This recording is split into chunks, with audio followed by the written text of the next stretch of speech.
Hi, welcome to the new iKid on the block panel. We have Kynan Woodman, who's the development director of Firemint. He's going to talk about iPhone development. We have Paul Motion, who is one of the senior producers at IronMonkey. And we have Rennison, who is the co-founder of 10 Man Games. Again, I want to encourage you guys to fill out your feedback forms. And also, if you want to hear any of these guys speak, we'll try and get them back for the Freeplay graded session tomorrow evening. So I'll just introduce them, and then I might just let them talk.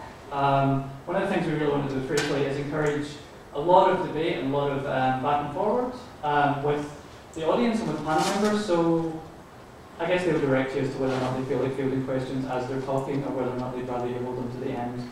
If one of you guys could wrangle the questions, that would be awesome, because I have to run off and do some other stuff. But I'll very quickly introduce you. So Kynan Woodman has been development director at Firemint since 2007, and he oversees all game development in the studio, including self-published titles such as the recently critically acclaimed premium iPhone game Firemint Real Racing. In his previous role as Firemint's technical director, Kynan was responsible for engine development on titles such as Madden 07 3D and the Fast and Furious 3D. Kynan has a background in civil engineering and CAD systems and founded his own 3D visualization company before joining the games industry in 2004. Rennison is the co-founder of 10 Man Games, a new Melbourne-based indie developer. 10 Man are currently developing a range of iPhone titles to be released this year, including Fruit Trees 2, Pluck Me, and an as yet unannounced range of adventure games. Hailing from UK Sydney, will also runs Fraction Studios, a games art outsourcing and contracting specialist, probably best known for their artistic involvements on a number of handheld titles such as the Need for Speed series, Tiger Woods, NASCAR, Juice Grid, and many others. Paul Motion started as a sound engineer at the beginning of the 90s. He moved into recording voice and audio for games, and then localization at IDOS in the UK in '98, just after the glory days of the crazy E3 Tomb Raider parties. Were you there? I wish. Yes. Limos for everyone. Really? Yeah. That sounds nice. We don't have that anymore. The world has changed. Yeah. He moved to Australia and joined Atari's localization and outsourcing division in 2002, and is now the senior producer with IronMonkey Studios in Melbourne. His career highlights include providing the voice for a deranged Robinson Crusoe character in Commandos 2. So that's about the day job anyway, right? Your life. And he worked with Tetsuo Mizuguchi, who did Res? Is that right? Res, yeah. Res, Luminous, King Rockets, that's a much better life than I have. So make them feel welcome. They'll let you know if they want you to ask questions as they go, and I'll just kind of let them, I'll just wind them up and set them off. Thank you.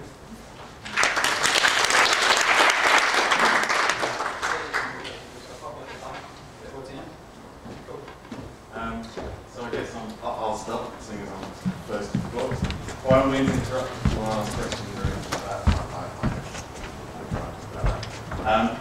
I'm just going to sort of briefly cover a couple of things. Really, I think, and something talking to Neil a minute ago, is sort of marketing and people's sort of perception of the App Store and what's going into the App Store and publishers and how publishers are looking at apps at the moment. And also, I'll just cover sort of some of the aspects of development cost of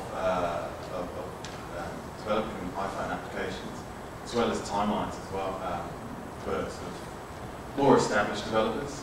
I think for indies and for guys in their rooms developing iPhone games, it's probably a little bit different. But yeah, I'll sort of cover from actual established independent developers, actual studios.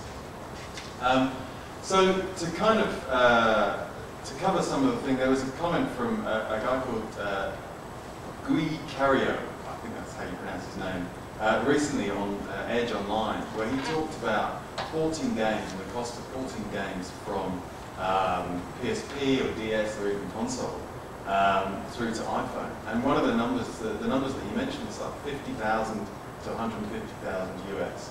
Now I don't know who he's working with, but it's certainly a hell of a lot more than that.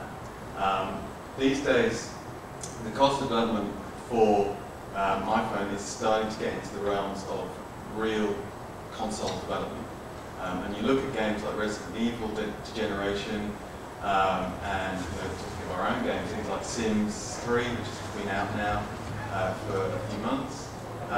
Need for Speed Shift as well. These are all ports from full console games, and they cost a hell of a lot more than $150,000, I can tell you that. But that doesn't mean that there's no space there for independent developers. I think you look at the App Store and you look at things like Stick Wars or Field Runners or any of the other small applications, even Paper Tots, for example. There's plenty of space there for independent guys to sit there and to be able to come up with some really, really cool ideas. I know Tony Lay, I don't know if any guys know who Tony is, he's the MD of IronMonkey. He has a particular hatred for Stick Wars and feels that from a game design perspective it just sort of degenerates what the application and the App Store and iPhone apps is all about. But I think mainly from an art point of view, he's an artist. So I think, you know, even though when you start looking at the App Store and talking to Neil, this became apparent, you know, the big publishers are moving into the top 25. But something that I've noticed that is to do with that is all about pricing. And unfortunately, I'm afraid I don't really know much about it. I think Kynan will probably be able to comment more about the pricing and how that works in the App Store. You know, to use an example of Peggle, Peggle came out at £2.99 when it first came out, sunk nowhere. They reduced the cost of it to something like 50 pence, and it went into the top 25 and stayed there, and it was on #1. They put it straight back up to £2.99 and just stayed there for weeks. So pricing is becoming a real marketing tool to get your app out there and to get it in the top 25 of the App Store. So don't be afraid of the big developers or the big publishers coming in there. You know, people like EA, yes, they've got millions of dollars of marketing money, but there are other ways, and I think it's important for developers and independent developers to think about other ways that they can get their applications to the top of the tree.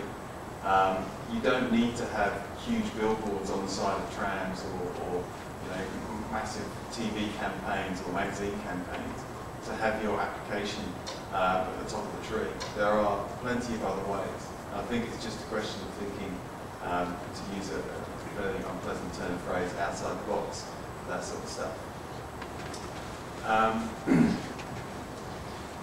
Were there any sort of questions that anyone had in regards to that? Yeah. What happens, like, I forgot how recently it was, but EA announced that they were going to have a 99% label for games development. You know, they were going to rush out those smaller games on a more frequent basis.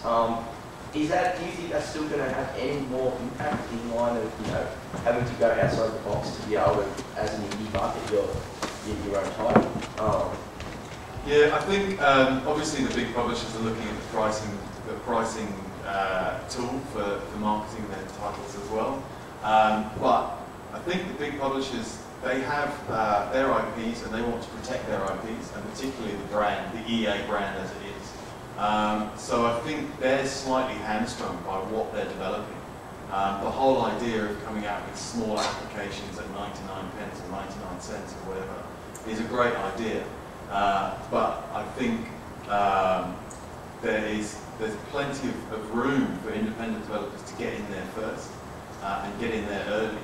You know, EA, and using EA as an example, they're a big lumbering company and they move slow. And what's great about the smaller developers and the smaller independent guys and people in your room, you're agile, man. You're so quick.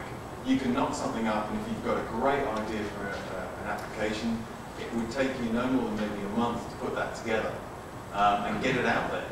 You know, you're a lot quicker than these people. EA or any big publisher, it takes them a long time to do that stuff, especially when they're dealing with their own IP or licensed IP. There's hundreds of approval processes and all this stuff to go through, so they're very slow. So yes, you're right that they're doing this sort of 99 cents applications, and it could look a bit scary for the independent